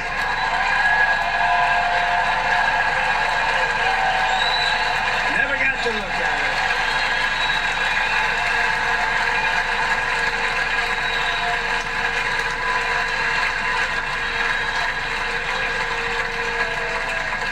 I said, you gotta see this chart. I was so proud of it, and by the time I got to there, I never got to see it that day. But I'm seeing it now, and I was very proud. And if you look at the arrow on the bottom, that's the lowest level, the one on the bottom, heavy red arrow. That's the lowest level of illegal immigrants ever to come into our country in recorded history, right there. Right there. And that was my last week in office. And then you see what happened after I left. Look at the rest. And if you go out a little bit further, it's getting to be a little bit old, but I love it anyway, right? but you can go much higher with those numbers. Look what happened right after that. The invasion began. We had the opposite. We stopped the invasion, but the invasion that we stopped was peanuts by comparison to what happened after I left. Look at what happened after I left. They took over our country. We ended all catch and release. We shut down asylum fraud. We stopped human trafficking and forged historic agreements to keep illegal aliens on foreign soil. We want them to stay on their soil. Under the Trump administration, if you came in illegally, you were apprehended immediately and you were deported. You went right back. The current administration terminated every single one of those great Trump policies that I put in place to seal the border. I wanted a sealed border. Again, come in, but come in legally. You know how unfair it is? So many people, hundreds of thousands of people, have been working for years to come into our country. And now they see these people pour into our country at levels that are unprecedented. It's so unfair. And we're not going to do it. We're not going to stand for it. They suspended wall construction, ended remain in Mexico. We had a policy, remain in Mexico. You think that was easy to get from the Mexican government? But I said, you must give it to us. If you don't give it to us, there will be repercussions, and they gave it to us. But not easy. Canceled our Safe Third agreements, demolished Title 42, implemented nationwide catch and release. That's catch and release, where we catch them and release them into our country. We catch them and release them into Mexico. There's a slight difference. And took 93, this is the previous administration, 93 executive actions to throw open our border to the world. The entire world is pouring into our country because of this very foolish administration. The greatest invasion in history is taking place right here in our country. They are coming in from every corner of the earth, not just from South America, but from Africa, Asia, the Middle East. They're coming from everywhere. They're coming at levels that we've never seen before. It is an invasion indeed, and this administration does absolutely nothing to stop them. They're coming from prisons. They're coming from jails. They're coming from mental institutions and insane asylums. The press is always on me because I say this. Has anyone seen Silence of the Lambs? The late, great Hannibal Lecter. He'd love to have you for dinner. That's insane asylums. They're emptying out their insane asylums. And terrorists are coming in at numbers that we've never seen before. Bad things are going to happen. Meanwhile, our crime rate is going up while crime statistics all over the world are going down because they're taking their criminals and they're putting them into our country. A certain country, and I happen to like the president of that country very much, but he's been getting great publicity because he's a wonderful shepherd of the country. He says how well the country's doing because their crime rate is down. And he said he's training all of these rough people. They're rough. He's training them. And I've been reading about this for 2 years. I think, oh, that's wonderful. Let's take a look at it. But then I realized he's not training them. He's sending all of his criminals, his drug dealers, his people that are in jails, he's sending them all to the United States. And he's different in that he doesn't say that. He's trying to convince everybody what a wonderful job he does in running the country. Well, he doesn't do a wonderful job. And by the way, if I ran one of the countries, many countries from all over, I would be worse than any of them. I would have had the place totally emptied out already.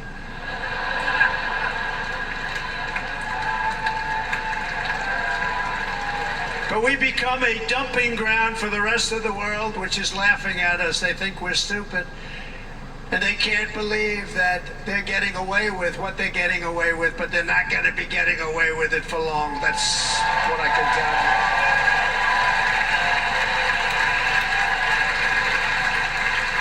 you. In Venezuela, Caracas, high crime. Caracas, Venezuela, really a dangerous place, but not anymore. Because in Venezuela, crime is down 72%. In fact, if they would ever win this election, I hate to even say that, we will have our next Republican convention in Venezuela because it will be safe. Our cities will be so unsafe, we won't be able We will not be able to have it there in El Salvador. Murders are down by 70%. Why are they down? Now, he would have you convinced that because he's trained murderers to be wonderful people. No. They're down because they're sending their murderers to the United States of America. This is going to be very bad. And bad things are going to happen, and you're seeing it happen all the time. That's why, to keep our families safe, the Republican platform promises to launch the largest deportation operation in the history of our country. Even larger than that of President Dwight D. Eisenhower from many years ago. You know, he was a moderate, but he believed very strongly in borders. He had the largest deportation operation we've ever had. Just recently, I spoke to the grieving mother of Jocelyn Nungary, a wonderful woman, a precious 12-year-old girl from Houston who last month was tied up, assaulted, and strangled to death after walking to the convenience store just a block away from her house. Her body was dumped near the side of the road in a shallow creek, found by some onlookers who couldn't believe what they had witnessed.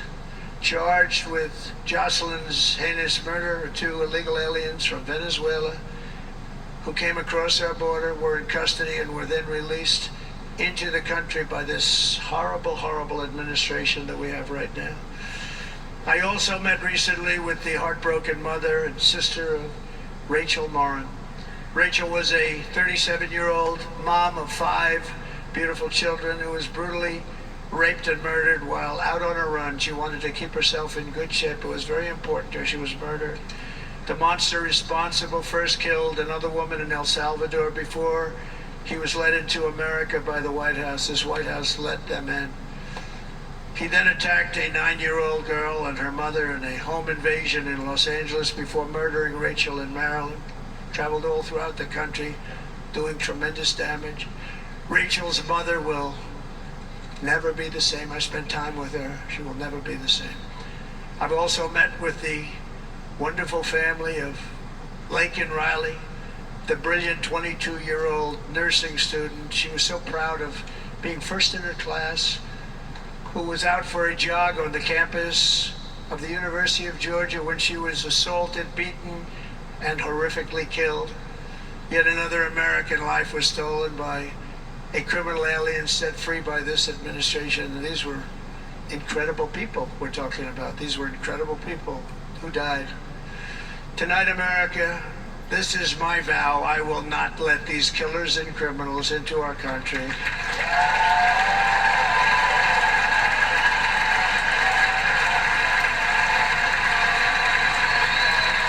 I will keep our sons and daughters safe. As we bring security to our streets, we will help bring stability to the world. I was the first president in modern times to start no new wars. You know, we were the toughest, we were the most respected. And you saw this. Hungry, strong country, run by very powerful, tough leaders, tough guy. Press doesn't like him because he's tough. And he came out recently, they were asking him at an interview, the whole world is exploding, what's happening, what's going on? Viktor Orban, the Prime Minister of Hungary, very tough man. He said, I don't want people coming into my country and blowing up our shopping centers and killing people. But they said to him, tell us what's going wrong, what's happening, what is it? He said, there's only one way you're going to solve it. You got to bring President Trump back to the United States because he kept everybody at bay. He used a word I wouldn't use because I can't use that word, because you'd say it was braggadocio, as the press would say. He was a braggart. I'm not a braggart. But Viktor Orban said it. He said Russia was afraid of him. China was afraid of him. Everybody was afraid of him. Nothing was going to happen. The whole world was at peace. And now the world is blowing up around us. All of these things that you read about were not going to happen. Under President Bush, Russia invaded Georgia. Under President Obama, Russia took Crimea. Under the current administration, Russia is after all of Ukraine. Under President Trump, Russia took nothing.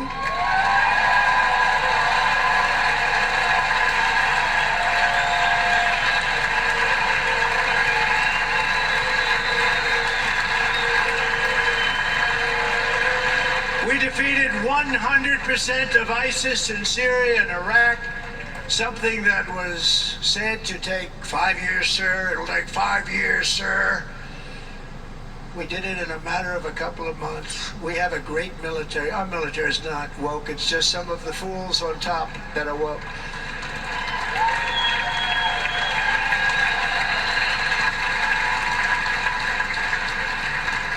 I got along very well. North Korea, Kim Jong-un, I got along very well with him. The press hated when I said that. How could you get along with him? Well, you know, it's nice to get along with somebody that has a lot of nuclear weapons or otherwise, isn't it? See, in the old days, they say, that's a wonderful thing. Now they say, how could you possibly do that? But no, I got along with him, and we stopped the missile launches from North Korea. Now North Korea's acting up again, but when we get back, I get along with him. He'd like to see me back, too. I think he misses me, if you want to know the truth. Our opponents inherited a world at peace and turned it into a planet of war. We're in a planet of war. Look at that attack on Israel. Look at what's happening with Ukraine. The cities are just bombed out. How can people live like that where buildings, massive buildings, are falling to the ground? It began to unravel with the disastrous withdrawal from Afghanistan, the worst humiliation in the history of our country. We have never had a humiliation like that. 13 heroic U.S. service members were tragically and needlessly killed. 45 others were horrifically wounded. Nobody ever talks about that. No arms, no legs, face explosions, horrifically wounded. And by the way, we have a man in this room who's running for the U.S. Senate from a great state, Nevada, named Sam Brown, who paid the ultimate price. Thank you, Sam. Thank you, Sam. Thank you. He paid the biggest price probably ever paid by anybody that is running for office, and I think he's going to do great. He's running against a person that is not good, not respected, a total lightweight. But Sam, I think, paid, really, we were talking about it with some of the senators that are working so hard for Sam, but he paid the biggest price of any senator ever to run for the Senate. I don't think anybody's ever what he did. He was a real hero, a really great person. And he's running, and I hope that everybody gets out and votes for Sam Brown.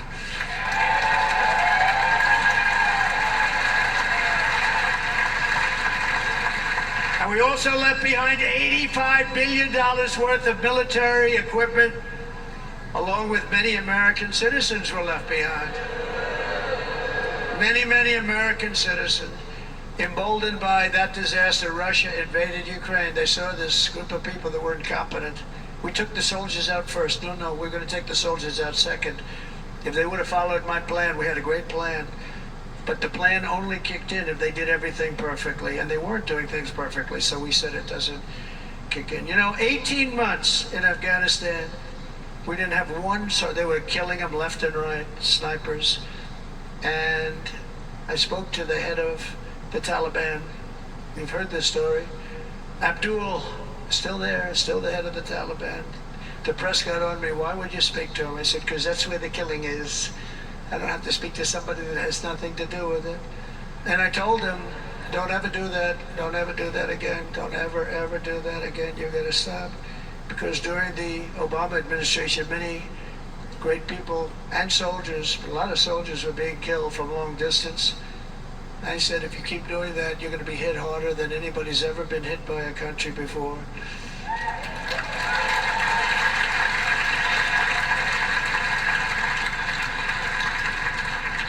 And And he said, I understand, Your Excellency. He called me Your Excellency.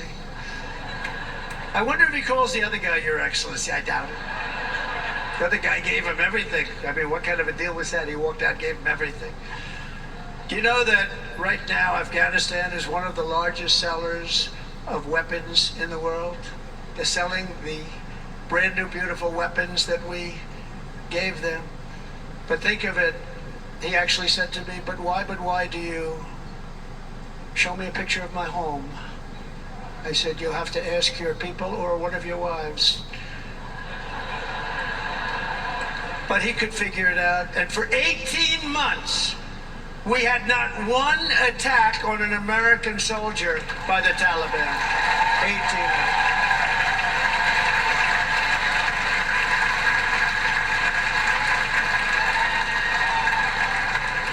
And then we had that horrible day where soldiers were killed. I was not there because of a ridiculous election. But we had that horrible attack.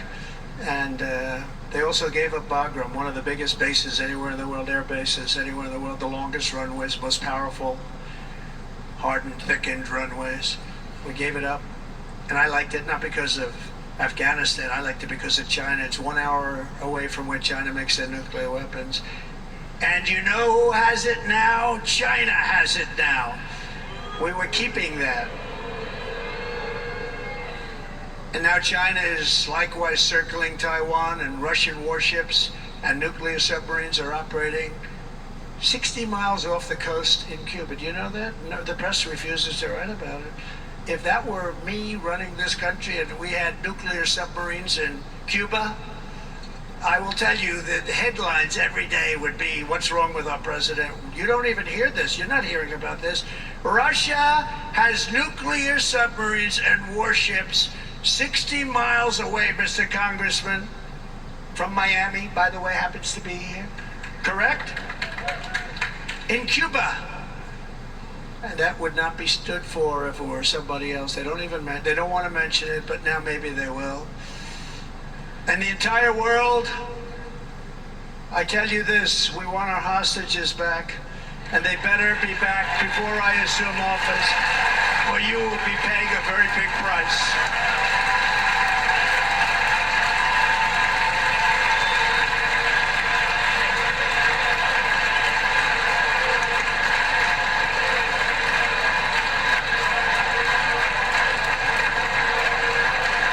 With our victory in November, the years of war, weakness, and chaos will be over. I don't have wars. I had no wars other than ISIS, which I defeated, but that was a war that was started. We had no wars. I could stop wars with a telephone call. I could stop wars with just a telephone call. If properly stated, it would never start. We will replenish our military and build an Iron Dome missile defense system to ensure that no enemy can strike our homeland. And this great Iron Dome will be built entirely in the USA. We're going to build it in the USA. And Wisconsin, just like I gave you that massive ship contract, and you're doing a very nice job, Governor, right? Thank you, Governor. And they're doing a great job. In fact, I had a little design change, and we gave them a tremendous for essentially what we used to call destroyers. These are now the most beautiful. They look like yachts. They said we have to take the bow and we have to make it a little nicer and a little point at the top instead of a flat nose. And the people at the shipyard said, this guy sort of knows what he's doing. We have the most beautiful ships, right, Governor? And everybody's sitting over there. And it was a big contract that everybody wanted. I gave it to Wisconsin, but we're going to have a lot of that built right here in the state of Wisconsin and all other states. Israel has an Iron Dome. They have a missile defense system. 342 missiles were shot into Israel, and only one got through a little bit. It was badly wounded. It fell to the ground, but most of them are. And Ronald Reagan wanted this many years ago, but we really didn't have the technology many years ago. Remember, they called it Starship, spaceship, anything to mock him. But he was a very good president, very, very good. But now we have unbelievable technology. And why should other countries have this and we don't? No, we're going to build an iron dome over our country, and we're going to be sure that nothing can come and harm our people. And again, from an economic development standpoint, we're going to make it all right here. No more sending it out to other countries in order to help. It's America first. America first. We will unleash the power of American innovation. And as we do, we will soon be on the verge of finding the cures to cancer, Alzheimer's disease, and many other diseases. We're going to get to the bottom of it. You remember this gentleman that I don't want to mention other than one time I had to, because when you say the 10 worst, I had to do it. I didn't want anybody to be confused. But this man said, we're going to find a cure to cancer. Nothing happened.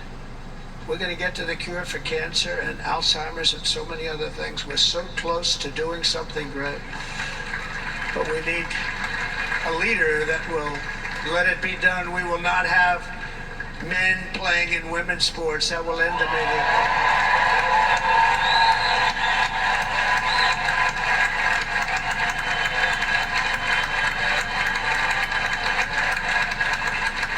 And we will restore and renovate our nation's once great cities, making them safe, clean, and beautiful again. And that includes our nation's capital, which is a horrible killing field. So many things. They leave from Wisconsin, they go to look at the Washington Monument, they end up getting stabbed, killed, or shot. We will be very soon very proud of our capital, again, Washington, D.C.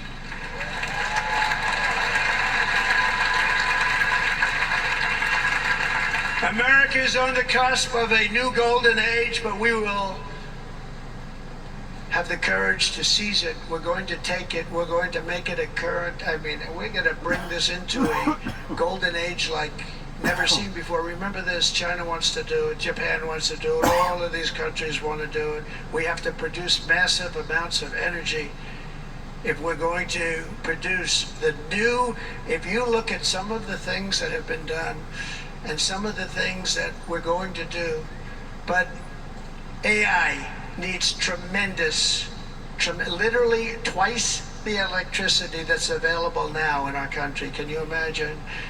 But instead we're spending places where they recharge electric cars. They built 8 chargers at a certain location toward the Midwest. 8 chargers for $9 billion. Think of them as a tank for filling up your gas. Think of it. They spent $9 billion on 8 chargers, 3 of which didn't work. And if you are going to do this all over our country, this crazy electric mandate, if you're going to do this all, and by the way, I'm all for electric. They have their application.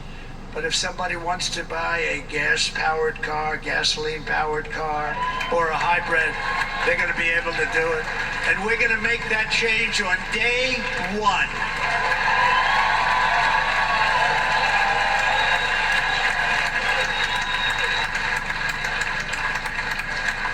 So to conclude, just a few short days ago, my journey with you nearly ended. We know that.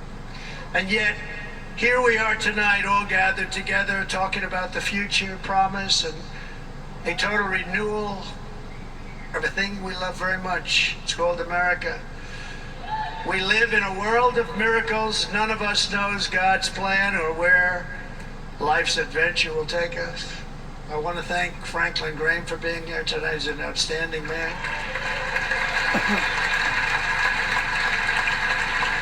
He wrote me a note recently. I have a lot of respect for him. Sir, I love your storytelling. I think it's great in front of these big rallies. But sir, please do me one favor. It won't make any difference. Please don't use any foul language. I was a little embarrassed. I said, he said, it won't make any difference. Actually, it does. The story's not quite as good, but I've been very good. The story is not quite as good, to be honest. I've got to have a little talk with Frank, but he was great. He's a great gentleman. His father was so incredible, Billy Graham. My father used to love taking me to see Billy Graham.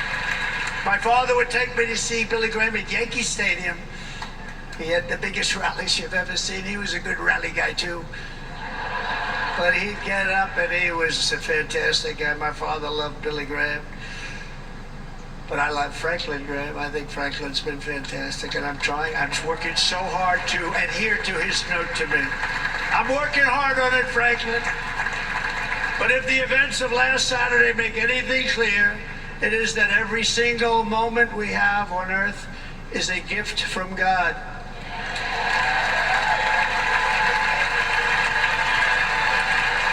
We have to make the most of every day for the people and for the country that we love. The attacker in Pennsylvania wanted to stop our movement, but the truth is the movement has never been about me. It has always been about you. It's your movement. It's the biggest movement in the history of our country by far. Can't be stopped. It can't be stopped. It has always been about the hardworking, patriotic citizens of America. For too long, our nation has settled for too little. We settled for too little. We've given everything to other nations, to other people. You've been told to lower your expectations and to accept less for your families. I am here tonight with the opposite message. Your expectations are not big enough. Not big enough. It is time to start expecting and demanding the best leadership in the world, leadership that is bold, dynamic, relentless, and fearless. We can do that. We are Americans. Ambition is our heritage. Greatness is our birthright. But as long as our energies are spent fighting each other, our destiny will remain out of reach, and that's not acceptable. We must instead take that energy and use it to realize our country's true potential and write our own thrilling chapter of the American story. We can do it together. We will unite. We are going to come together, and success will bring us together.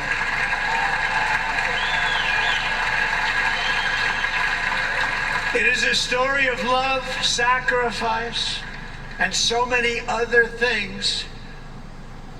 And remember the word, devotion. It's unmatched devotion.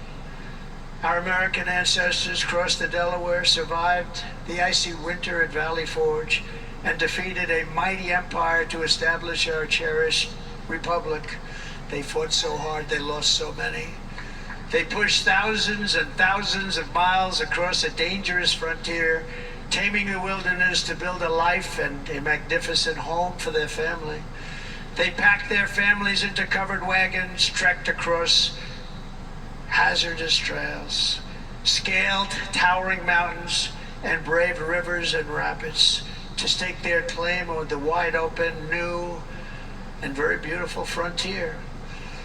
When our way of life was threatened, American patriots marched onto the battlefield, raced into enemy strongholds, and stared down death and stared down those enemies to keep alive the flame of freedom. At Yorktown, Gettysburg, and Midway, they joined the roll call of immortal heroes. So many heroes, so many great people, and we have to cherish those people. We can't forget those people. We have to cherish those people.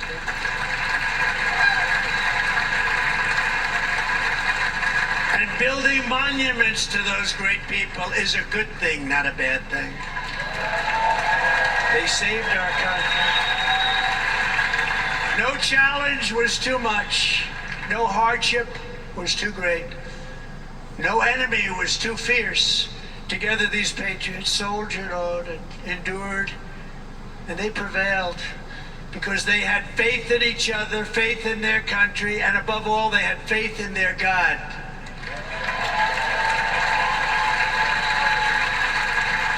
Just like our ancestors, we must now come together, rise above past differences.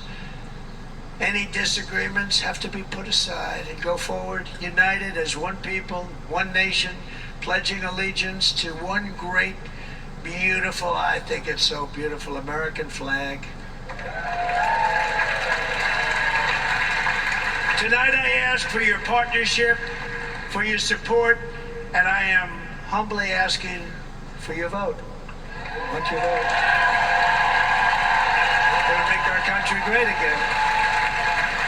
Every day I will strive to honor the trust you have placed in me, and I will never, ever let you down. I promise that. I will never let you down. To all of the forgotten men and women who have been neglected, abandoned, and left behind, you will be forgotten no longer. We will press forward, and together we will win, win, win.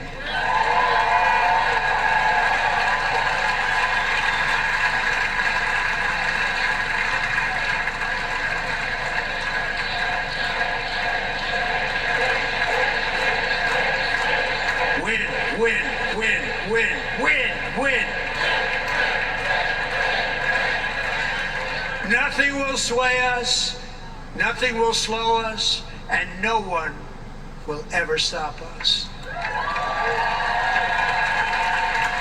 No matter what dangers come our way, no matter what obstacles lie in our path, we will keep striving toward our shared and glorious destiny, and we will not fail. We will not fail. Together we will save this country, we will restore the republic, and we will usher in the rich and wonderful tomorrows that our people so truly deserve. America's future will be bigger, better, bolder, brighter, happier, stronger, freer, greater, and more united than ever before.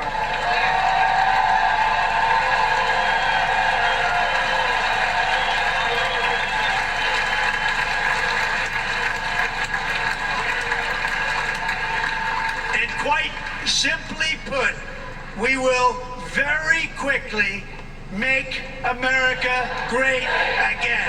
Thank you very much. Thank you very much, Wisconsin. God bless you. God bless you, Wisconsin, and God bless the United States of America, our great country. Thank you very much, everybody. Thank you.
I just want to say to my viewers, I hope